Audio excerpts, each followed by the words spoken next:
भक्तजनों, आज आप सुने सावन मास की खूब सुंदर भोलेनाथ जी की व्रत कथा। एक गांव में एक विधवा औरत रहती थी। उनकी एक ही बेटा था। उनकी बेटा का नाम भोला था। भोला बहुत गरीब था। उनकी माँ आदमी का घर में काम करके अपना बेटा को पोषण पालन करती थी। देखते देखते भोला 5 साल का हो जाता है। एक दिन भोला एक मंदिर में जाता है। देखता है कि भोलेनाथ का मंदिर में वो शिवलिंग पर औरत लोग पूजा कर रही है। भोला जाकर भोलेनाथ का पैर छूकर प्रणाम करता है और प्रणाम करके अपना घर लौटते हैं। लौटते समय देखता है कि रास्ता में बहुत सारे लोग कांवर लेकर जाते हैं। भोला सोचने लगा कि मैं भी क्यों ना इस कंवरिया के साथ मैं भी कांवर लेकर इनके साथ मैं भोला के धाम जाऊंगा। उसी रास्ता में भोला का एक डंडा और एक माटी का छोटा सा कलश मिलता है। वो कलश को बांधने को उस लाठी में बहुत कोशिश करता है, लेकिन बांध नहीं पाता है। भोला कहता है कि मेरे पास तो कोई रस्सी नहीं है कि मैं रस्सी से इस कलश को इस लाठी में बांध सकूं। नहीं बांधूंगी तो मैं कंधे पर कैसे कांवर लेकर भोलेनाथ का धाम जाऊंगा। भोलेनाथ उस भोला का परेशान देखकर एक बूढ़ा का रूप धारण करते हैं और भूखे प्यासे भोला के पास आते हैं। कहते हैं कि बेटा तुम क्या कर रहे हो। भोला कहता है कि बाबा देखिए, सभी लोग कांवर लेकर जाते हैं, मैं भी भोला का धाम जाऊंगा। इस कलश को इस लाठी में बांधने को बहुत कोशिश करता हूँ, लेकिन बांध नहीं पाता हूँ। बाबा कोई बुद्धि बताइए कि मैं इस डंडा में इस कलश को बांध सकूँ। बाबा कहते हैं कि बेटा मेरे पास जादू है, चाहो तो मैं जादू से तुम्हारा इस लाठी को अच्छा से कांवर सजा देता हूँ। भोला कहने लगा कि बाबा अगर ऐसा कर दिया तो मैं आपको इस गंगा से जल लाकर पहले आपको पिलाऊंगा, तब मैं बाबा धाम जाऊंगा। बाबा तो भोला का लाठी में 2 कलश झुला दिया। भोला पानी भरकर गंगा से लाता है और उस बाबा को पिला देता है। बाबा कहते हैं कि बेटा तुम तो 2 हो, लेकिन तुम्हारा साथ तो कोई नहीं है, तुम कैसे बाबा धाम में जाओगे। भोला कहने लगा कि बाबा इस लाठी में इस कलश से बांधते बांधते सब लोग आगे निकल गया और हम दोनों देखिए पीछे पड़ गया। नहीं जानते हैं कि मैं कैसे बाबा धाम में पहुंचूंगा। भेष रूपी धारिन भोला कहते हैं कि बेटा तुम कहाँ से आ रहे हो। भोला उस गांव को दिखाता है कि देखिए बाबा, वो गांव जो देख रहे हैं वही गांव में मेरा घर है। भगवान का दृष्टि से भला कुछ छुप सकता है। बाबा तो सब कुछ जानते हैं कि भोला का घर कहाँ है, भोला का अवस्था क्या है। बाबा को तो सब पता है। बाबा कहते हैं कि बेटा भोलेनाथ को नारा लगाते रहो, बोलबम बोलबम के नारा लगाओ और रास्ता चलते रहो। देखना खुद ही खुद बाबा तुम्हें अपना पास जल्द से जल्द बुला लेंगे। भोला बाबा का कहे अनुसार वो रास्ता चलने लगा और भोलेनाथ का वो नारा लगाने लगा। भोलबम भोलबम के नारा कहते कहते वो भोलेनाथ का पास पहुंच गया। भोला कहता है कि महादेव आखिरकार मैं आपके पास पहुंची गया। ओ बूढ़ा बाबा ठीके कह रहे थे कि तुम रास्ता चलो और भोलेनाथ के नारा लगाओ। भोलेनाथ खुद ही खुद आपको अपने पास बुला लेंगे। आए आप तो मुझे अपना पास बुला लिया। महादेव जी कहते हैं कि भोला, तुम इतना छोटा होकर मेरे लिए तुम कांवर लेकर आया है, तो मैं तो तुम पर बहुत प्रसन्न हूँ। तुम कुछ मुझसे मांगो। भोला कहने लगा कि महादेव, मेरी माँ तो आज तक मुझे मांगना नहीं सिखाई है कि कैसे मांगा जाता है, तो मैं आपसे कैसे मांगूं। आप मुझे सिखा दीजिए कि कैसे मांगना है, कैसे मांगना चाहिए, वैसे ही मैं मांगूंगी। भोलेनाथ तो मन ही मन भोला का बात सुनकर वो मुस्कुरा रहे थे, लेकिन भोला का माँ का पता नहीं है कि उनकी भोला कहाँ है, कहाँ गया है, उनकी कुछ भी पता नहीं है। वो तो पागल जैसा वो अपना भोला को खोज रही थी गांव में। महादेव जी कहते हैं कि भोला, ठीक है, मैं तुम्हें सिखाता हूँ। तुम हाथ जोड़कर आँख बंद करते हुए तुम भोला को ध्यान लगाओ। भोला हाथ जोड़कर अपना आँख बंद कर लेता है। भगवान एक पुरुष का रूप धारण करते हैं और भोला को उनकी माँ का पास पहुँचा देते हैं और वही पर उस पुरुष का रूप में महादेव उस भोला का और उनकी माँ का दर्शन देते हैं। लेकिन भोला और भोला का माँ नहीं पहचाने। भोला कहता है कि आप कौन हो। मैं तो भोलेनाथ का मंदिर में आंख बंद करके उनकी ध्यान कर रहा था और तुम मुझे उठाकर मेरी माँ के पास लाए हो।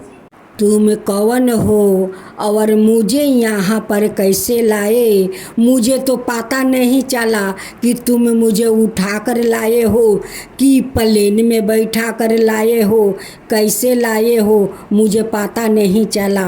भोलेनाथ जी कहते हैं कि भोला, तुम इतना छोटा और इतना सारे बात कैसे बोल लेते हो? भोला कहने लगा कि मैं छोटा कहाँ हूँ, देखो तो मैं कितना बड़ा हो गया हूँ। मुझे तो भोलेनाथ से बात भी नहीं करने दिया और मुझे उठाकर लेकर चले आए। अब मैं कैसे भोलेनाथ से बात करूँ? अब महादेव मुझे कहाँ मिलेंगे? उनसे मैं कैसे मिलूँ? अपना बात उनसे मैं कैसे कहूँ? ये आदमी तो मुझे उठाकर लेकर चला आया। बेस रूपी महादेव जी कहते हैं कि भोला, तुम जो महादेव से जो जो कहना चाहता है वो मुझको कहो। भोला कहने लगा कि आप क्या भगवान हो कि मैं तुमसे सब कुछ बता दूं?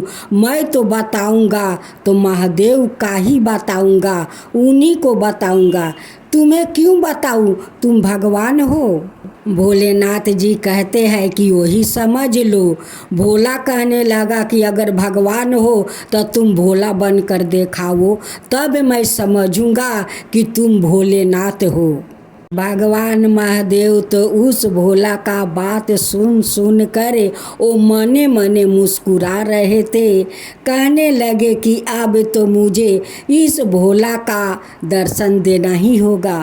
भोलेनाथ जी अपना उस छोटा सा भोला का दर्शन देते हैं और कहते हैं कि देखो भोला, मैं तुम्हारा सामने हूँ, अब जो कहना है अब कह सकते हो।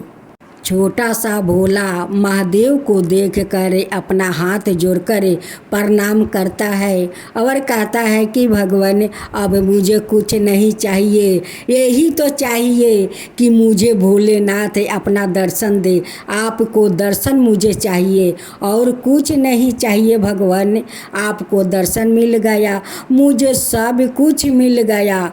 भगवान कहते हैं कि तुम तो छोटे हो, भोले भाले हो, लेकिन इतना सुंदर तुम बात कर लेते हो भगवान से।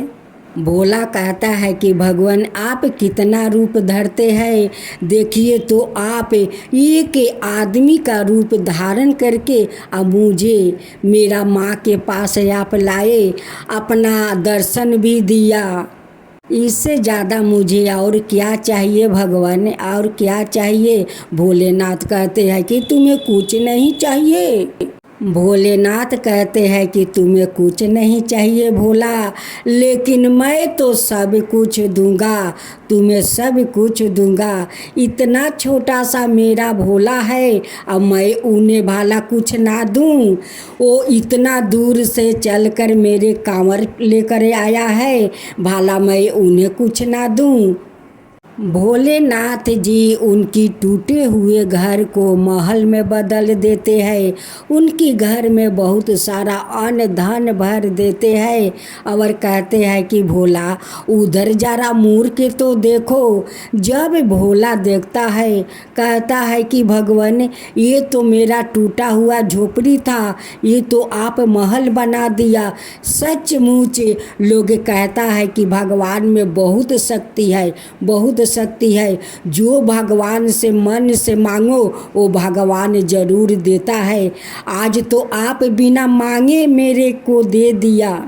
भोला कहता है कि भगवान आज आप इतना कुछ मेरे को दिया है, मैं आपका हर सोमवार का दिन मंदिर में जाकर श्रद्धा भक्ति से मैं पूजा करूँगा, आपको आरती करूँगा। महादेव जी भोला का सब कुछ देकर और वो अंतर ध्यान हो गए और उस दिन से भोला भगवान का मंदिर में हर सोमवार के जाने लगा और सोमवार को वो व्रत भोलेनाथ को करने लगा। हे महादेव, जैसे आप उस छोटा सा भोला का इतना सारा आप कृपा किया, वैसे ही कृपा सबका ऊपर कीजिए, सबका ऊपर अपना ध्यान रखिए। भोलेनाथ की जय हो, भोलेनाथ की जय हो, माता पार्वती की जय हो, माता पार्वती की जय हो। जय शिवा ओमकारा, प्रभु हरे शिवा ओमकारा, ब्रह्मा विष्णु सदा शिव अर्धंगिनी धारा। ओम जय शिवा ओमकारा, एकानन चतुरानन पंचानन राजे, शिव पंचानन राजे। हंसासन गरुड़ासन विषवाहन साजे। ओम जय शिवा ओमकारा, दो भुज चार चतुर भुज दस भुज अति सोहे, तीनों रूप निरखता त्रिभुवन जन मोहे। ओम जय शिवा ओमकारा, अक्षर माला बने माला मंगी माला तारी, चंदन मृग मद सोहे बोले सुभिकारी।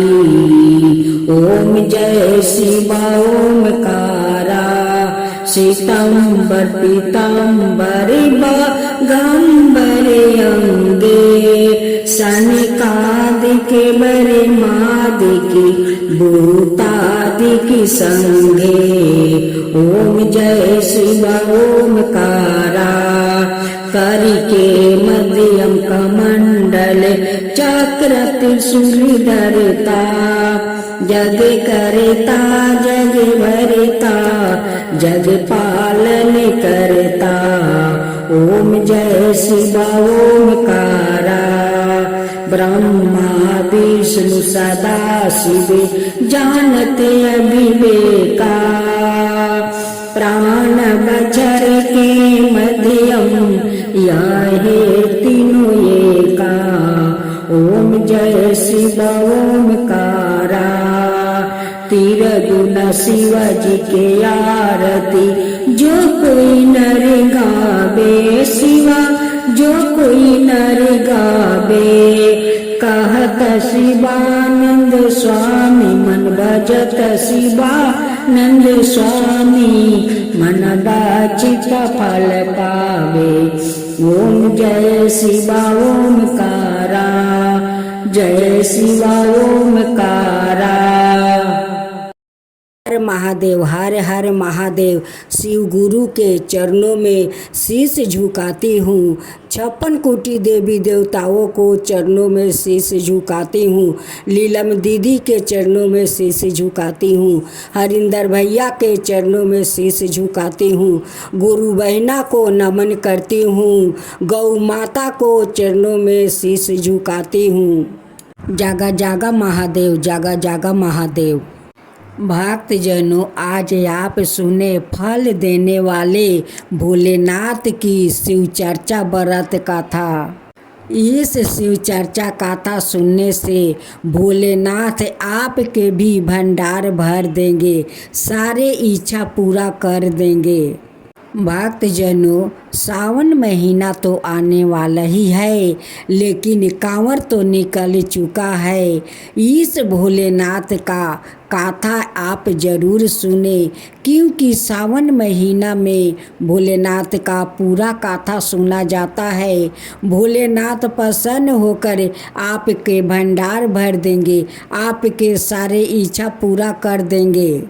भोलेनाथ के कथा सुने तो पूरा सुने, अधूरा मत छोड़े भक्तजनों, उनकी कथा पूरा सुने, क्योंकि भोलेनाथ को भी तकलीफ होते हैं। वो कहते हैं कि मेरा कथा लोग अधूरे सुनते हैं, पूरा सुनता नहीं है। जो लोग पूरा कथा सुनते हैं वही भोलेनाथ के भक्त बनते हैं। जो लोग अधूरा कथा छोड़ देते हैं वो कभी भोलेनाथ का भक्त नहीं बन सकते।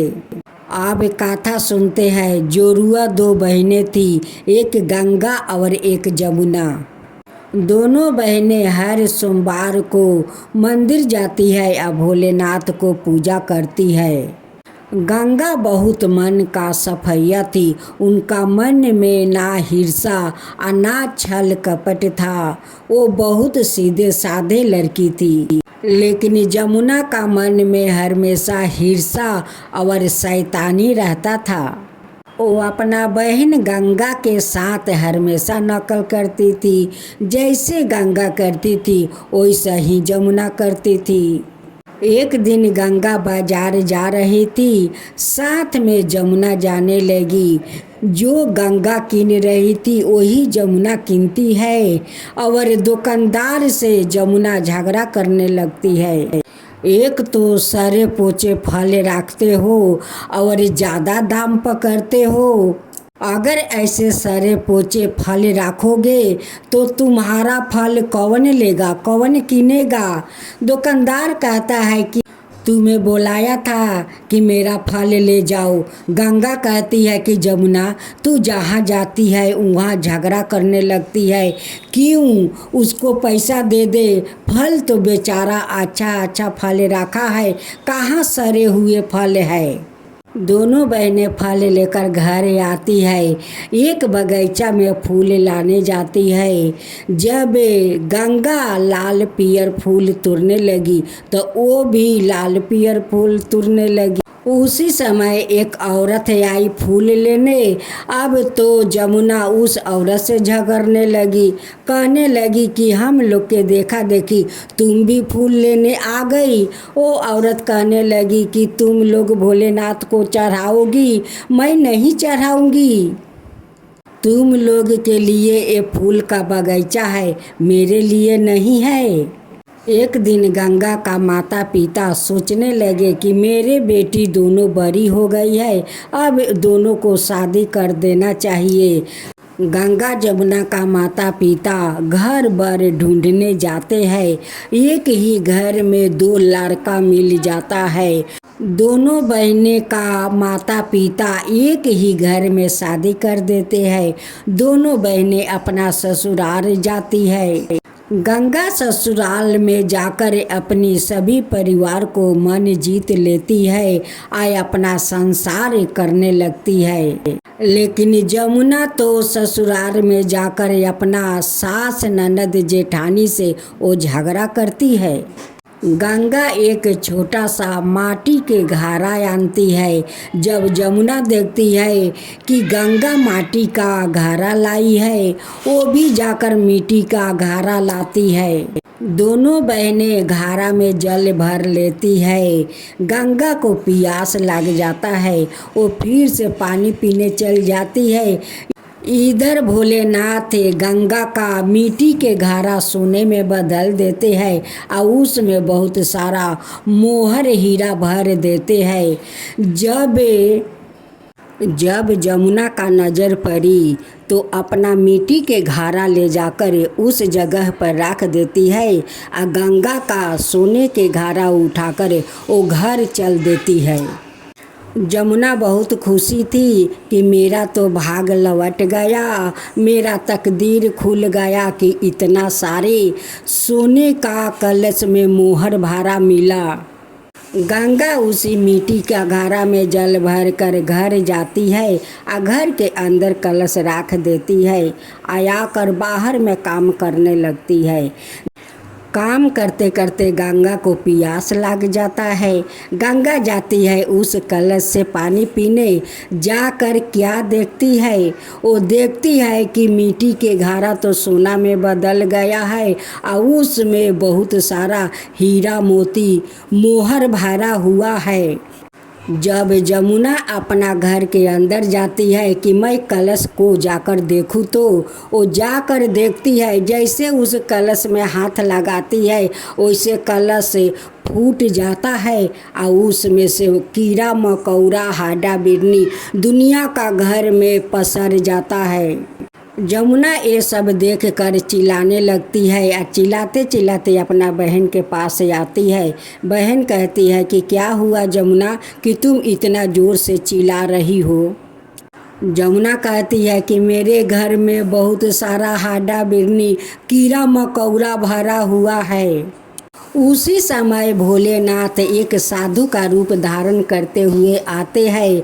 वो लोग का चिल्ला चिल्ली देख कर कहने लगे, बेटी क्या हुआ कि इतना तुम लोग उदास हो, इतना चिल्ला रही हो, क्या बात है? भेष रूपी भोला जी कहते हैं कि ये तो होना ही था, क्योंकि छल से इस कलश को आना गया था। गंगा कहती है कि बाबा इसका मतलब क्या है? वो क्या छल किया है? बाबा कहते हैं कि तुम दोनों बहनें कलश लेकर जल भरने गई थी। मैं तुम्हारा कलश मिट्टी का सोना बना दिया था, उसमें बहुत सारा हीरा मोती मोहर भर रखा था। तुम्हारा बहन जमुना जाकर अपना कलश वो जगह पर रख देती है और तुम्हारा सोने के कलश उठाकर घर में बहुत खुशी खुशी से आती है। जमुना कहती है कि बाबा आपको कैसे पता? गंगा भी कहती है कि बाबा आपको कैसे पता? बाबा कहते हैं कि मैं तो सब कुछ जानता हूँ, क्या नहीं जानता हूँ, सबको अंतर के बात मैं जान लेता हूँ। तब गंगा पहचान लेती है कि ये कोई बाबा नहीं है, ये तो साक्षात भोलेनाथ जी है, साधु का रूप धारण किए हुए है। जाकर गंगा दोनों पैर पकड़ लेती है, कहती है कि बाबा मेरा तो भाग्य बदल दिया बाबा, मैं तो धन हो गया बाबा, मैं धन हो गया। भोलेनाथ कहते हैं कि जमुना तुम जो मेरी पूजा करती हो वो दिखावा के लिए पूजा करती हो, और गंगा जो पूजा करती है वो अंतर मन से मेरी पूजा भक्ति करती है। तुम छल से गंगा को कलश उठा कर लाई थी, उस लिए तुम्हारा ये हालत हुआ है।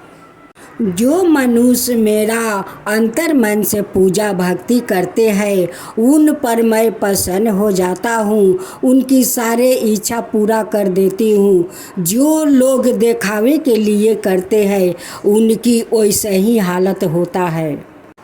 जमुना जाकर भोलेनाथ के पैर पकड़ लेती है, कहती है कि बाबा मुझे माफ़ कर दीजिए, मैं पापिन हूँ, मुझे माफ़ कर दीजिए। अब भोलेनाथ कहते हैं कि माफ़ तुम्हारा तब मिलेगा जब तुम 16 सोमवारी करोगी और 16 सोमवारी के बाद उद्यापन करोगी, तभी तुम्हारा माफ़ी मिलेगा। अब जमुना अपना मन से क्रोध निकाल देती है। अब भोलेनाथ का हर सोमवार को वो सोमवारी करना शुरू कर देती है। जैसे 3 सोमवारी किया वैसे जमुना के भोलेनाथ उनकी तकदीर बदल दिया। अब तो जमुना बार बार भोलेनाथ के धन्यवाद देने लगी कि हे भोलेनाथ, आप मुझे अच्छे रास्ता पर चलाया है, सच के राह पर चलाया है। अब मैं आपको हर सोमवार को दिन उपवास करूंगी और श्रद्धा भक्ति से आपको पूजा करूंगी। भोलेनाथ तथास्तु कहकर अंतर ध्यान हो जाते हैं। चारा चवाए सखी बारा निकलागे, कहत निकलागे, सुनत निकलागे। चारा चवाए सखी बारा निकलागे, शाम निकलागे, सवेरे निकलागे। चारा चवाए सखी बारा निकलागे, चारा चवाए सखी बारा निकलागे। यही है शिव गुरु का चर्चा, यही है भोलेनाथ का पूजा। जय शिवा ओमकारा, प्रभु हरे शिवा ओमकारा। ब्रह्मा विष्णु सदा शिव अर्धंगिनी धारा। ओम जय शिवा ओमकारा, एकानन चतुरानन पंचानन राजे। शिव पंचानन राजे, हंसासन गरुड़ासन विषवाहन साजे। ओम जय शिवा ओमकारा, दो भुज चार चतुर भुज दस भुज अति सोहे। तीनों रूप निरखता त्रिभुवन जन मोहे।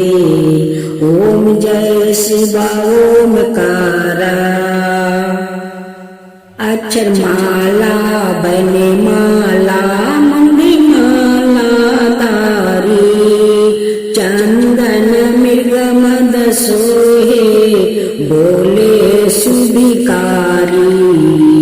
ओम जय शिवा ओमकारा, श्वेतांबर पीतांबर बागंबर अंगे। सनकादिके बरे मादिकी भूतादिकी संगे। ओम जय शिवा ओमकारा, करिके मध्यम कमंडल चक्र त्रिशूल धरता। जग करता जग भरता, जग पालन करता। ओम जय शिवा ओमकारा, ब्रह्मा विष्णु सदा शिव जानते अविवेका। प्राण बचर के मध्यम याहे तीनों एका। ओम जय शिवा ओमकारा, तीर गुण शिव जी के आरती जो कोई नर गावे। शिवा जो कोई नर गावे, कहत शिवानंद स्वामी मन भजत शिवानंद स्वामी। मन बाचित फल पावे। ओम जय शिवा ओमकारा, जय शिवा ओमकारा।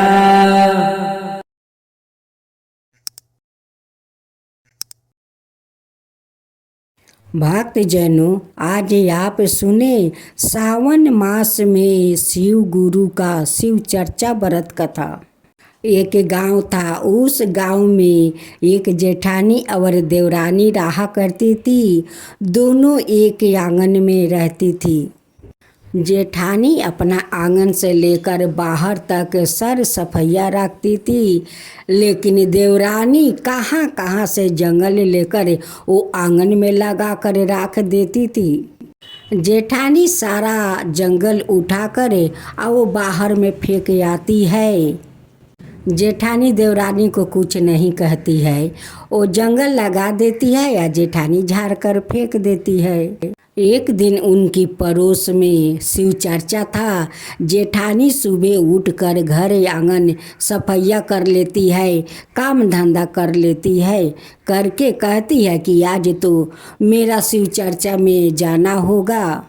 जल्दी जल्दी जेठानी काम कर लेती है या करके जैसे वो घर से बाहर निकलती है वैसे देवरानी जाकर दुनिया का जंगल उनकी दरवाजे के सामने फेंक देती है। जेठानी देवरानी से कहती है कि देवरानी तू ऐसे क्यों कर रही है?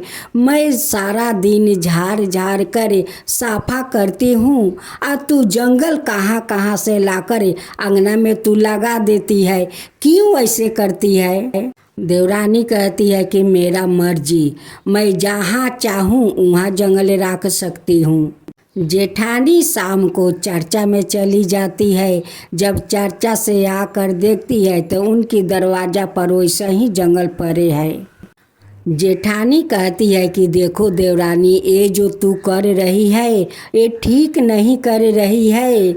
लोग रास्ता साफ करते हैं, लोग चलते हैं तो उन्हें लोग आशीर्वाद देते हैं कि जो लोग इस रास्ता को साफा करते हैं, हम लोग इतना अच्छे से चलते हैं, हम लोग के पैर में कांटा नहीं चुभता है, कंकड़ नहीं चुभता है, तो उनके लिए वो लोग आशीर्वाद भगवान से मांगते हैं कि हे भगवान, जो आदमी ये रास्ता साफ करके रखा है उन पर अपना कृपा बनाए रखना। और तुम हो कि रास्ते में कांटा बिछा कर रखती हो, एक दिन तुम्हारा मृत्यु को होगा तो इस कांटा का ऊपर से यमराज तुम्हें छिछराते ले जाएंगे यमलोक। देवरानी कहती है कि जा जा, तू ज्ञान मत दे, तुझे क्या यमराज जी तुझे फूल के ऊपर से ले जाएंगे। देवरानी कभी कोई भगवान का पूजा पाठ नहीं करती थी, नहीं शिव गुरु के चर्चा में जाती थी, नहीं सोमवार को दिन जल ढालती थी। यहाँ तक कि उनकी दरवाजे पर भूखे प्यासे आते हैं, उन्हें खेदर भी देती है, कुछ नहीं देती है। कभी दान पुण्य करने की इच्छा नहीं रखती है तो इसको तो यमराज जी कांटे के ऊपर से ले जाएंगे। एक दिन भोलेनाथ उस देवरानी का दरवाजे पर भिक्षु का रूप में परीक्षा लेने आए थे। भोलेनाथ कहते हैं कि जजमान, मुझे बहुत जोर के भूख लगा है, कुछ खाने के लिए दो। देवरानी कहती है कि यारे दलिदरता, तेरा मेरा ही दरवाज़ा मिला खाना मांगने के लिए, और कहीं तेरा दरवाज़ा नहीं दिखाई दिया। जेठानी अपना घर से निकलती है, कहती है कि यारे देवरानी, ओ बाबा के कुछ खाने के नहीं देगी तो उन्हें इतना खरी खोटी क्यों सुनाती है। जेठानी उस बाबा को अपना घर में बुलाकर ले जाती है, एक छोटा सा चौकी देती है, कहती है कि बाबा इस चौकी पर बैठिए, मैं अभी आपके लिए मैं खाना लाती हूँ। जब जेठानी रोटी और सब्जी थाला में परोस कर लाती है, कहती है कि लीजिए बाबा भोजन कीजिए। बाबा कहते हैं कि मेरे लिए इस लोटा में एक लोटा जल लाओ। वो जाती है जल लाने, इधर भोलेनाथ सारे रोटी को सोना को बना देते हैं, अंतर ध्यान हो जाते हैं। जब वो लोटा में पानी लेकर आती है, देखती है कि उस चौकी पर तो बाबा है नहीं। जब थाला का रोटी देखती है तो कहती है कि ये बाबा नहीं थे, ये तो साक्षात शिव गुरु थे, ये भोलेनाथ थे, ये परीक्षा लेने आए थे देवरानी को। देवरानी तो खदेड़ दिया, लेकिन बाबा तो मेरा घर भर दिया। जेठानी अपना एक अलग महल बनाती है। देवरानी देखकर कहने लगी कि इसका पास इतना सारा धन कहाँ से आया कि इतना सुंदर ये महल बना ली। एक दिन देवरानी कहती है कि जेठानी, तुम्हारा पास इतना धन कहाँ से आ गया कि तुम महल बना ली। कहती है कि ये तो शिव गुरु का कृपा है। तुम तो जिसे खिदर दिया था मैं उसे स्वागत किया और शिव गुरु मेरे घर भर दिया। एक दिन देवरानी बीमार पड़ जाती है। बीमार पड़े पड़े उनकी मृत्यु हो जाता है। यमराज आते हैं और उसे कांटा के ऊपर से छिछराते जमलोक ले जाते हैं। देवरानी कहती है कि इस तरह से मुझे कांटा के ऊपर से क्यों तुम ले जा रहे हो। मुझे दर्द होता है, मुझे कांटा चुभता है, मुझे बहुत पीड़ा होता है। ऐसे मुझे छिछराते हुए कांटा के ऊपर से मत ले जाओ। तभी यमराज जी उत्तर देते हैं कि इस कांटा को तुम ही तो बिछाई है। तुम्हारा जेठानी तो इस कांटा को झाड़ कर फेंक देती है, लेकिन इस कांटा को रास्ता में तुम ही तो बिछाती हो। तो इस कांटा के ऊपर से नहीं जाओगी तो तुम फूल के गलीचे पर से जाओगी। जो जैसा कर्म करता है उसका वैसा ही फल मिलता है। तुम जैसे किया है वैसा ही तो तुम्हें मिलेगा। यमराज जी उसे ले जाकर उस नरक में फेंक देते हैं। कहते हैं कि यही नरक तुम्हारे लिए ठीक है।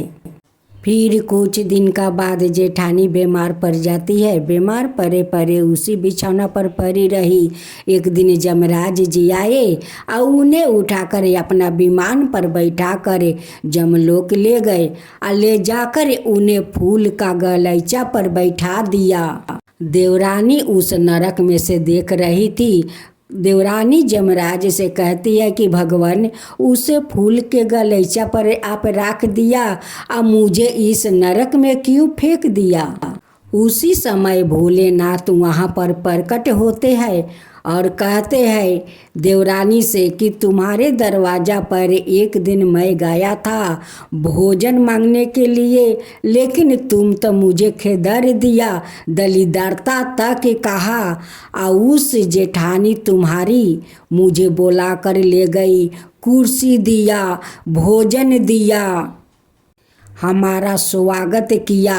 उस लिए उन्हें फूल का गलीचा मिला है और तुम्हारा नरक मिला है। जेठानी के लिए भोलेनाथ फल फलहार भोजन के लिए देते हैं, दाल चावल देते हैं, लेकिन देवरानी को तो कुछ नहीं मिला। देवरानी कहती है कि भगवान, मुझे तो बहुत जोर के भूख लगी है, मुझे कुछ दीजिए। भोलेनाथ कहते हैं कि अरे कंजूस, तुम क्या दान किया है, देख दान किया है वही खा। देवरानी रोती है, गिड़गिड़ाती है, हाथ जोड़ती है कि भगवान मुझे माफ़ कर दीजिए, माफ़ कर दीजिए, मुझे 2 दिन के लिए धरती पर जाने दीजिए। मैं सब कुछ दान करूंगी, मैं घर से लेकर रास्ता तक सफा करूंगी, मुझे 2 दिन के लिए धरती पर जाने दीजिए प्रभु। भोलेनाथ यमराज जी से कहते हैं कि ठीक है, इन्हें 2 दिन के लिए धरती पर जाने दो, देखते हैं क्या क्या करती है। भगवान 2 दिन के लिए देवरानी को धरती पर आने दिया। देवरानी अब पूरा दान पुण्य करने लगी, पूरा रास्ता को साफा करने लगी, दान पुण्य करने लगी, भूखियों को भोजन करवाने लगी। अब तो वो मंदिरे मंदिरे जाकर पूजा करने लगी, घर घर में जाकर वो चर्चा करने लगी। अब उनकी श्रद्धा भक्ति देख कर शिव गुरु तो प्रसन्न हो गए कि 2 दिन के लिए गई, लेकिन ये सारे जो नहीं किया था वो सारे पूरा कर दी है। इनकी श्रद्धा भक्ति पर तो मैं बहुत प्रसन्न हूँ। 2 दिन के बाद यमराज जी अपना विमान लेकर आते हैं और उस विमान पर बैठाकर देवरानी को जमलोक ले जाते हैं और उन्हें आसन पर बैठाते हैं कि तुम्हारे लिए ये आसन है, जो तुम दान की है सब तुम्हारा देखो वहाँ पर जमा है। देवरानी हाथ जोड़कर कहती है कि प्रभु, दान पुण्य में बहुत शक्ति है। जो दान पुण्य में पुण्य मिलता है वो ऐसा कहाँ पुण्य मिलता है। भोलेनाथ कहते हैं कि जो मेरा श्रद्धा भक्ति से सोमवार को व्रत करते हैं, शिव चर्चा में श्रद्धा भक्ति से पूजा पाठ करते हैं, कथा सुनते हैं, उन पर मैं बहुत प्रसन्न हूँ। जो मनुष्य रास्ता साफ रखते हैं, दान पुण्य करते हैं, जब उनकी मृत्यु के होते हैं तो उनकी प्राण को इस फूल के ऊपर से लाया जाता है। और जो लोग रास्ते में कांटा बिछाते हैं, जमराज जी उसी कांटा का ऊपर से छिछराते हुए वो जम लोग लाते हैं। हे शिव गुरु, हे भोलेनाथ, जो आपका कथा कहे उन पर भी कृपा करना। जो आपका श्रद्धा भक्ति से कथा सुने उन पर भी कृपा करना। जो लोग आपका सोमवार का दिन व्रत करे श्रद्धा भक्ति से, उन पर भी कृपा करना।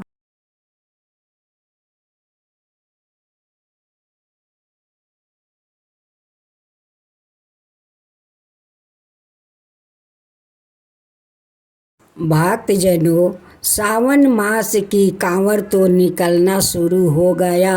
लोग घर घर शिव चर्चा भी शुरू कर दिया है। ऐसे तो हर महीना में शिव चर्चा होता है, लेकिन सावन महीना में शिव गुरु का कुछ ज़्यादा ही शिव चर्चा होता है। लोग घर घर करते हैं, एक घर नहीं छोड़ते हैं। तो भक्तजनों, पहले हम सब एक बार शिव गुरु का जयकारा लगाते हैं, उनके साथ उनसे 3 मंत्र का सूत्र लेते हैं। उसका बाद हम लोग शिव गुरु के जगाते हैं। उसका बाद हम शिव चर्चा कथा शुरू करते हैं। हे शिव, आप मेरे गुरु हैं, मैं आपका शिष्या, मुझ पर दया कीजिए। हे शिव, आप मेरे गुरु हैं, मैं आपको शिष्या हूँ, मुझ पर दया कीजिए। हे शिव, आप मेरे गुरु हैं, मैं आपका शिष्या हूँ, मुझ पर दया कीजिए। जागा जागा महादेव, जागा जागा महादेव, जागा जागा महादेव। शिव गुरु का चरणों में प्रणाम करती हूँ। 36 कोटि देवी देवताओं को चरणों में प्रणाम करती हूँ। लीलम दीदी, हरिंदर भैया का चरणों में प्रणाम करती हूँ। सब गुरु बहिना को प्रणाम करती हूँ। गौ माता का प्रणाम करती हूँ। इस जगहिया का प्रणाम करती हूँ। शिव गुरु की जय हो, शिव गुरु की जय हो। एक गांव था, उस गांव में एक सास और बहू रहती थी। सासू माँ बहुत शिव चर्चा करती थी। वो घर घर जाकर शिव गुरु की चर्चा करती थी। उनकी शिव गुरु से बहुत स्नेह थी, लेकिन उनकी बहू पसंद नहीं करती थी। वो सारा दिन अपना सासू पर किटकिटाते रहती है, कहती है कि घर को तो काम कोई होता नहीं है और सारा दिन शिव गुरु के चर्चा लेके घूमती रहती है। अगर मैं इन्हें ठूसने के लिए खाना नहीं दूं तो इन्हें शिव गुरु आकर दे जाएंगे कि लो खा लो। उनकी बहू मुख बिचका कर अपना सासू माँ के ताना सुनाती रहती है। सासू माँ कहती है कि बहू, तुम मुझे इतना ताना सुनाती हो, मैं तो तुम्हारा सारा काम करके मैं शिव गुरु के चर्चा में जाती हूँ। तुम शिव गुरु का नापसंद क्यों करती हो बहू? शिव गुरु तुम्हें क्या बिगाड़े है? तुम्हें देखो तो कितना धन दौलत सब कुछ तो शिव गुरु तुम्हारा घर भर दिया है, फिर भी शिव गुरु से इतना जलन क्यों है बहू? शैतान बहू का दिमाग में कुछ चल रहा था। कहती है अपना पति से कि देखो, एक दूध वाली गाय कीन कर आन दो। ये सारा दिन तो काम घर के करती नहीं है और शिव चर्चा में घूमती रहती है। उनकी पति कहता है कि माँ जाती है शिव चर्चा में तो जाने दो, तुम्हारा क्या, उसे जाने दो, उसका अच्छा लगता है वो जाती है, शिव गुरु से उसका बहुत स्नेह है, उन्हें जाने दो। लेकिन उनकी पत्नी तो अपना पति को बात को अनदेखा कर दिया। वो कहती है कि नहीं, मुझे दूध वाली गाय चाहिए तो चाहिए। अब उनकी पति जाते हैं एक दूध वाला गाय और बछड़ा लेकर आते हैं। अब तो वो कंजूस बहू गाय तो कीन कर मंगवा लिया और मंगवाने के बाद उन्हें कभी चारा कीन कर नहीं खिलाती थी। हंसुआ और रस्सी धरा देती है, कहती है कि जाओ जंगल से घास काट कर लिया, वो गाय खाएगी, नहीं लियाओगी तो गाय क्या खाएगी। जब सासू माँ घास लेकर आती है तो कहती है कि जाओ ये दूध को बाजार में बेच आओ। जैसे सासू माँ नहीं थी, वो घर का नौकरानी थी और वो घर का महारानी थी। सासू माँ अपना बहू को सारे बात मानती थी, उनकी कहे अनुसार सारे काम करती थी। उस शैतान बहू अपना सासू माँ के थोड़ा आराम नहीं करने देती थी। वो घास काट कर आती है तो उसे दूध बेचने के लिए बैठा देती है, लेकिन ये नहीं कहती है कि सासू माँ घास काट कर आई हो, खाना खा लो, थोड़ा आराम कर लो तो दूध ले जाओ बाजार में बेचने के लिए, ये बात नहीं कहती है।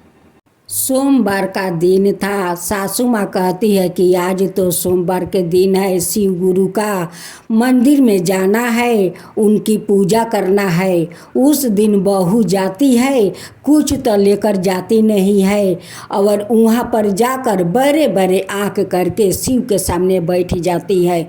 जब सासू माँ जाती है तो उन्हें शिव को दर्शन करने नहीं देती है। उनकी सासू माँ एक घाट बैठा देती है और उन्हीं को हाथ जोड़कर प्रणाम करती है। उस दिन सासू माँ, सोमवार का दिन था, उपवास थी।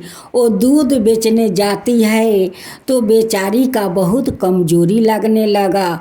एक बेल का गाछ था, उसी गाछ के भीरी जाकर वो बैठ जाती है। बैठे बैठे एक बील पर उनकी नज़र पड़ता है। अब तो सोचने लगी, भरे बाल्टी का दूध मैं लेकर चल नहीं पा रही हूँ।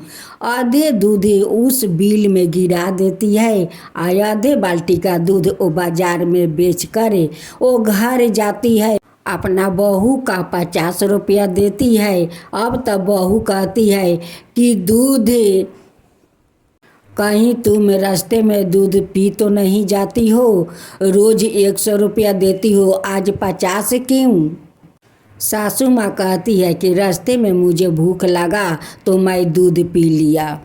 बहू अपना सासू माँ का धमका कर कहती है कि यारे बुढ़िया, तू ठूस कर बाजार में नहीं जाती है दूध बेचने, कि रास्ते में जाकर आधा बाल्टी दूध पी जाती है। तेरा पेट है ना भांसार है कि आधा बाल्टी दूध पी जाती है। दूसरा दिन सासू माँ घास काट कर आती है, गाय को खिलाती है। खिलाने के बाद बहू कहती है कि ले जाओ दूध बाजार में बेचाओ, लेकिन सासू माँ का बाजार जाने का मन नहीं था। उनकी शरीर खराब लग रहा था, उसलिए वो दूध बेचने उनकी जाने का मन नहीं था। फिर भी बहू उनकी ज़बरदस्ती उन्हें बाजार में बैठाती है, लेकिन उनकी सासू माँ बाजार नहीं पहुँची। उस बेल के गाछ के भीरी जाकर बैठ गई। बैठे बैठे उसी बेल के गाछ के पास वो सो गई। उसी बेल से बहुत भारी एक सांप निकलता है और सारे बाल्टी का दूध पी जाता है। और पी कर उस बाल्टी में हीरा मोती मोहर भर देता है। ये सब तो शिव गुरु का चमत्कार था। शिव गुरु पर जो उनकी इतना स्नेह था, उसलिए शिव गुरु तो उन्हें सांप के रूप में दूध पीते थे और दूध पीकर उनकी बाल्टी सोना हीरा मोती मोहर से भर दिया। जब सासू माँ के आँख खुली तो बाल्टी में देखती है कि दूध के जगह हीरा मोती मोहर जेवरात से बाल्टी भरे हुए है। सासू माँ के घर लौटने में शाम हो गया और बहू अपना घर के दरजा बंद कर देती है। सासू माँ अपना रूम में जाती है तो सासू माँ का तो अब आँख नहीं लगता है, नहीं आँख में उनकी अंगी है। अब तो वही धन को रात भर वो गन रही थी। गनते गनते भोर हो गया। अब तो बहू उठती है, कहती है कि अभी तक महारानी जी सो रही है। जब दरजा का फाका से देखती है, चमचमकता हुआ उनकी घर में हीरा मोती वो गन रही है। तब बहू बड़े प्रेम से सासू माँ से कहती है कि सासू माँ उठिए, भोर हो गया। सासू माँ उठकर अपना दरवाज़ा खोलती है। बहू घर में समा जाती है, कहती है कि इतना सारा जेवरात मोहर कहाँ से लाई हो। सासू माँ कहती है कि बहू, ये सारे जेवरात मोहर मैं कहीं से लाई नहीं हूँ, ये तो मेरे शिव गुरु दिया है, शिव गुरु का कृपा है। तब बहू अपना सासू माँ से बड़े प्रेम से पूछती है कि सासू माँ, ये सब आपका कैसे हुआ, कैसे मिला, इसका रहस्य मुझसे बताइए। सासू माँ कहती है कि जरूर बताऊंगी, क्यों नहीं बताऊंगी। सासू माँ कहती है कि तुम जे रोज कहती हो कि घर से ठूस कर जाती हो, फिर भी आधा बाल्टी दूध पी जाती हो। दूध मैं पीती नहीं हूँ। वो एक बेल के गाछ है, वहाँ पर एक बिल है, उसी बिल में मैं आधा बाल्टी का दूध उस बिल में डाल देती थी, क्योंकि इतना भारी बाल्टी उठा नहीं पा रही थी। जब काल मैं दूध लेकर जा रही थी तब भरे बाल्टी का दूध लेकर मुझसे चाला नहीं जा रहा था। मैं उस बेल का गाछ के भीरी में जाकर बैठ गया। ना जाने कब मेरा आँख लग गई। अब जब आँख मेरा खुला तो देखती हूँ कि दूध के जगह ये सारे हीरे मोती मोहर से बाल्टी भरे हुए है। लालची बहू तो अपना सासू माँ से सारे भेद ले लेती है और उसका बाद वाला दिन वो खुद बाल्टी में दूध लेकर बेचने जाती है। वो बाजार ना जाकर उसी बेल का गाछ के पास जाती है और उस बिल में दूध ढाल देती है। ढाल कर उसी बेल के पास जाकर सो जाती है तो उनकी आँख लग जाता है। वहाँ पर उसी बिल से शिव गुरु सांप का रूप में निकलते हैं और सारा दूध पी लेते हैं। और दूध पीकर उस बाल्टी में ईंटें और पाथर भर देते हैं और ऊपर से पाता से ढाक देते हैं। जब बहू का आँख खुला तो देखती है कि उनकी बाल्टी में तो दूध के जगह ऊपर से पाता से ढके हुए है। अब बहू बहुत खुश है, बहुत खुश है कि इस ढके हुए बाल्टी के नीचे तो हीरा मोती मोहर जरूर होगा। बहू अपना घर लौट कर जाती है और जाकर अपना घर का दरजा बंद कर देती है। और बंद करके जब वो बाल्टी का ऊपर का पाता हटाती है तो नीचे देखती है कि दुनिया रे सांप बिच्छू हाडा बिरनी से पोका माकुर से बाल्टी भरा हुआ है। अब तो बहू चिल्लाने लगी। अब तो बहू का घर में दुनिया का कीड़ा मकोड़ा से घर भर गया। जब दरजा खोलती है तो सासू माँ कहती है कि बहू क्या हुआ कि इतना जोर जोर से चिल्ला रही हो। कहती है कि सासू माँ देखिए इस बाल्टी में कितना कीड़ा मकोड़ा है, मेरा घर भर गया है। देखिए मेरे शरीर पर कितना कीड़ा मकोड़ा उठा है। सासू माँ कहती है कि बहू ये सब कैसे हुआ, तुम्हारा इतना घर में कीड़ा मकोड़ा कहाँ से आ गया, कहाँ से भर गया। तब बहू कहती है कि माँ जी, मैं दूध लेकर बाजार तो जा रही थी, लेकिन आपको धन देखकर मेरा मन में लालच समा गया था। मैं भी सोचा कि मैं भी बेल के गाछ भिरी जाकर सो जाती हूँ। भोलेनाथ आएंगे, दूध पी लेंगे और मेरे बाल्टी में बहुत सारा मोहर भर देंगे। लेकिन मोहर के जगह तो देखिए ना कीड़ा मकोड़ा है। सासू माँ कहती है कि बहू, तुम कभी मेरे शिव गुरु के मानी हो, तुम तो मेरे शिव गुरु का अनादर करते आ रही हो, उसी के कारण देखो तुम्हारा लोभ इतना बढ़ गया कि मैं भी जाऊं तो भोलेनाथ मेरा भी एक बाल्टी सोना और मोहर से भर देंगे, तो कीड़े मकोड़ा से तुम्हारा पूरा घरे भर दिया है। बहू कहती है कि सासू माँ, अब मैं भी आपके साथ शिव चर्चा करने चलूँगी। अब मैं समझ गई सासू माँ कि आपके ऊपर शिव गुरु कृपा क्यों किया। आप तो शिव गुरु से बहुत स्नेह करती हो, पूजा पाठ करती हो, एक भी चर्चा नहीं छोड़ती हो, उस लिए तो शिव गुरु आप पर प्रसन्न होकर इतना सारा धन दिया। अब तो बहू सासू माँ के साथ वो शिव चर्चा जाने लगी, शिव गुरु का भजन करने लगी, उनकी कथा सुनने लगी, उनकी प्रसाद ग्रहण करने लगी। सासू माँ अपना बहू को सारा धन दौलत दे देती है, कहती है कि बहू, ये धन तो तुम्हारा ही है, ये धन मैं क्या करूँगी। अब बहू अपना सासू माँ के सेवा करने लगी, उनसे कोई भी काम नहीं करवाती थी, वो खुद भी काम करती थी।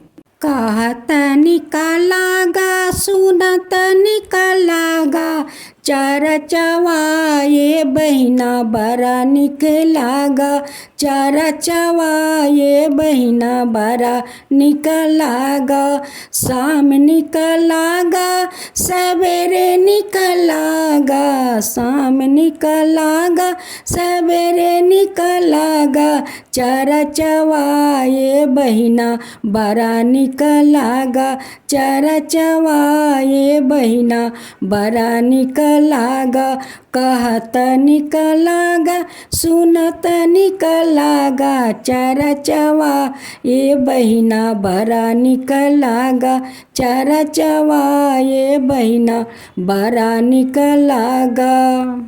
हरे राम गाते चलो, शिव गुरु के नाम हो बताते चलो, हरे राम गाते चलो, शिव गुरु के नाम हो बताते चलो, यही कल्याणी ये अंतर्जामी, यही कल्याणी ये अंतर्जामी, हरे राम गाते चलो, शिव गुरु के नाम हो बताते चलो। जय शिवा ओमकारा, प्रभु हरे शिवा ओमकारा, ब्रह्मा विष्णु सदा शिव अर्धंगिनी धारा, ओम जय शिवा ओमकारा, एकानन चतुरानन पंचानन राजे, शिव पंचानन राजे, हंसासन गरुड़ासन विषवाहन साजे, ओम जय शिवा ओमकारा, दो भुज चार चतुर भुज दस भुज अति सोहे, तीनों रूप निरखता त्रिभुवन जन मोहे, ओम जय शिवा ओमकारा। अक्षर माला बने माला मुंडी माला तारी, चंदन मृग मद सोहे बोले सुभिकारी, ओम जय शिवा ओमकारा, श्वेतांबर पीतांबर बागंबर अंगे, सनकादिक बरे मादिक भूतादिक संगे, ओम जय शिवा ओमकारा, करके मध्यम कमंडल चक्र त्रिशूल धरता, जग करता जग भरता, जग पालन करता, ओम जय शिव ओमकारा। ब्रह्मा विष्णु सदा शिव जानते अविवेका। प्राण बचर के मध्यम यह तीनों एका। ओम जय शिव ओमकारा। तीर गुण शिव जी के आरती जो कोई नर गावे शिवा, जो कोई नर गावे। कहत शिवानंद स्वामी मन भजत शिवानंद स्वामी मन बाचित फल पावे। ओम जय शिवा ओमकारा।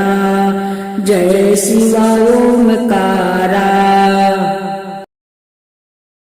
भक्तजनों, आज आप सुनेंगे शिव गुरु का कृपा का फल। दक्षिण देश में देवगिरी पर्वत के निकट सुदामा नाम का एक अत्यंत तेजस्वी तपोनिष्ठ ब्राह्मण रहता है।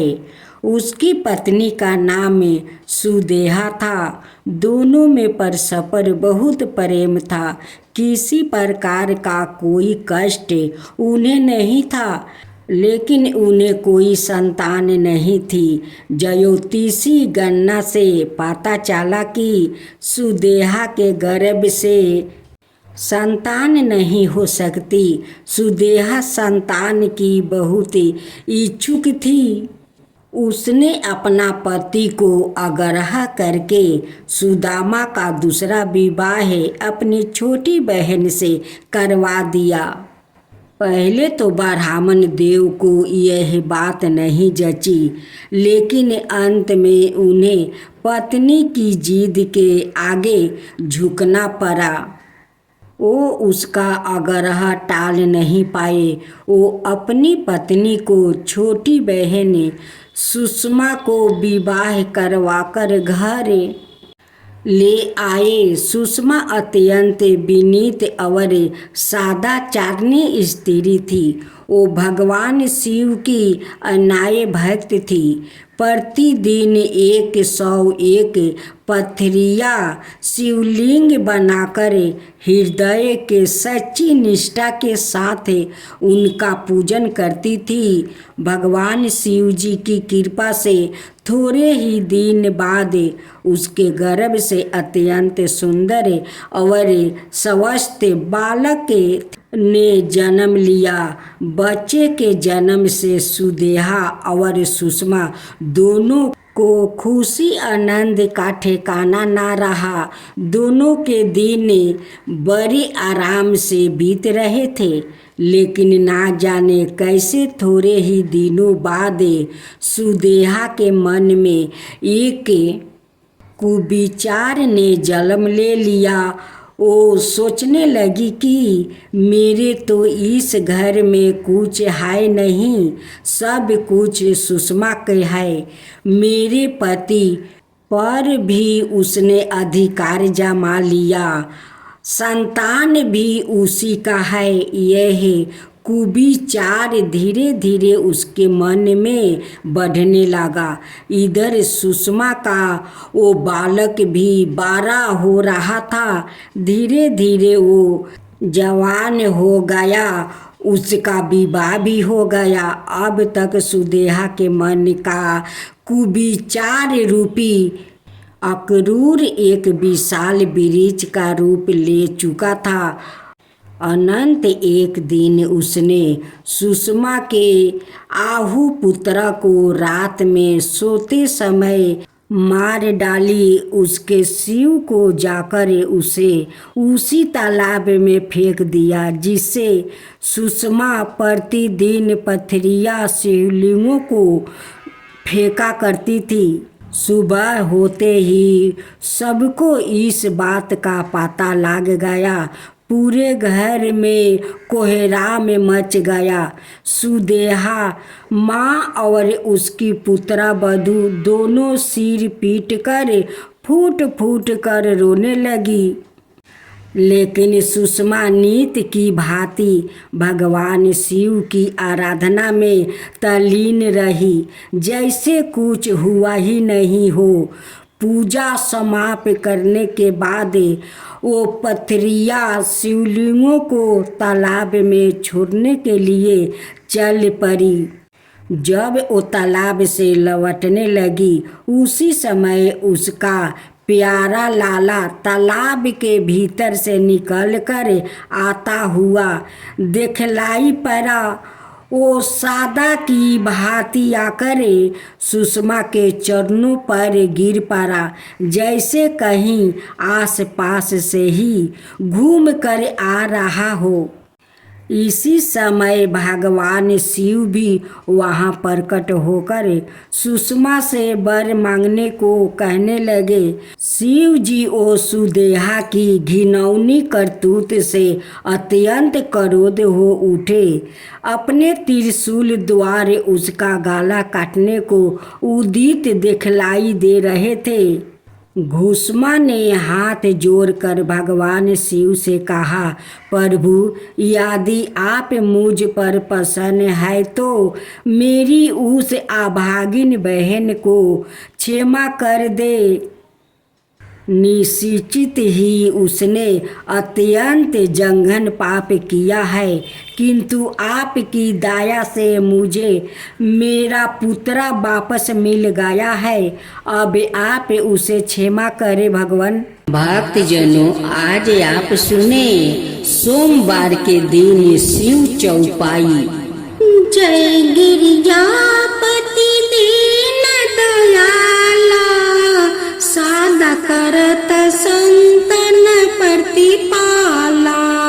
बाल चंदरी माँ सोहत नीका, कानन कुंडल नगफनी के। अंग गौरी श्री गंगा बहाए, मुंडी माला तन छारा लगाए।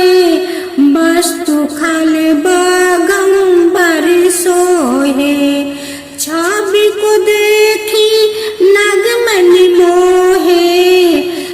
मैं न मातु की हाल दुलारी, बाएं अंग सोहत छवि नारी। कर त्रिशूल सोहत छवि भारी, कर सदा सते रोहन छयकारी। नंदी गणेश सोहे ताहे कैसे, सागर मध्य में कमल है जैसे। कार्तिक सामे अवर गरनाऊ, यह छवि को कही जात ना काऊ। देवानी जब ही जाय पुकारे, तब ही दुख प्रभु आपन बारो। किया उपादर तारक भारी, देवन सभी मिली तुम ही जुआरू। तुरंत संदानन आप पिठाऊ, लवनिस में से हमें मारी गिराऊ। आप जलंधर असुर संहारा, सुयासु तुम्हारे विदित संसारा। त्रिपुरासुर सन युद्ध मचाई, सब ही कृपा कर नील बचाई। किया तपहि भगीरथ भारी, पूर प्रति गाता सुपुरारी। दानिन हमें तुम्हें समकाऊ नाही, सेवक स्तुति करत सदाही। वेदना महिमा ताऊ गाई, अकदयनादि भेद नहीं पाई। पर काटी उदी मंथन ज्वाला,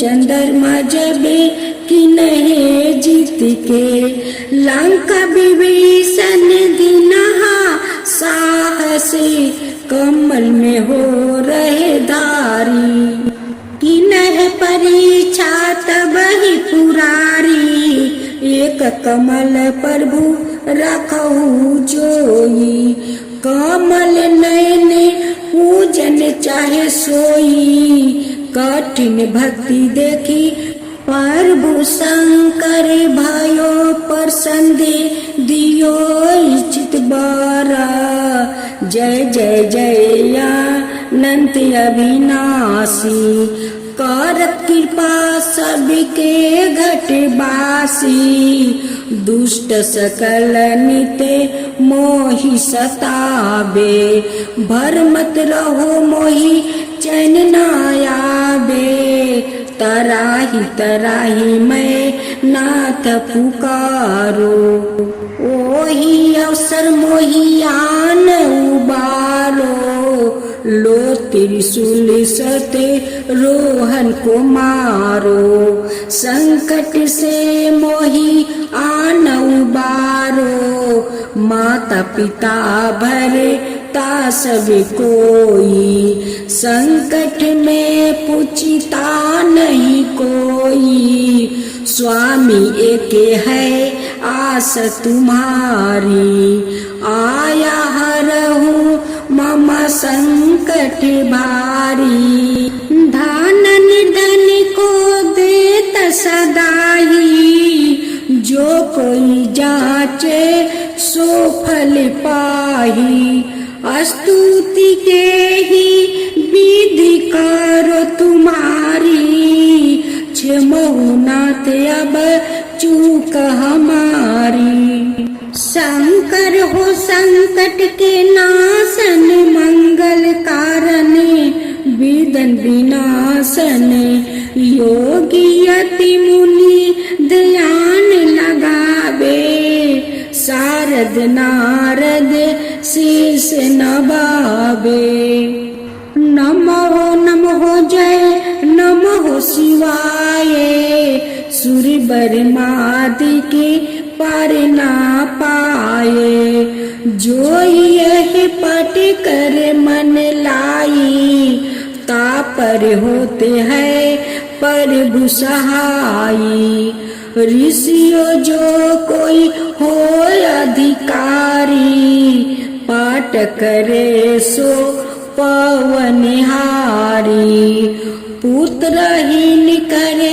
इच्छित जोही निश्चय शिव प्रसाद ताही होई पंडित तेरा योदशी को लावे ध्याने पूर्वक होम करावे तेरा योदशी व्रत करे हर मेसा ताक तन नहीं रह कलेसा धूप दीप नौ वेद चढ़ावे शंकर समुखी पाठ सुनावे जन्म जन्म के पाप नसावे अंति धाम शिव पूर्ण पावे कहो अयोध्या दास आस तुम्हारी जान सकल दुख हरहु हमारी दोहा नीत नेम करे परात ही पाठ करो चलीसा तुम मेरी मन कामना पूर्ण करो जगदीश से मगसर छठी हेमंत ऋतु संवत 64 जाने स्तुति चालीसा सिवाही पूरन कीजियो कल्याणी।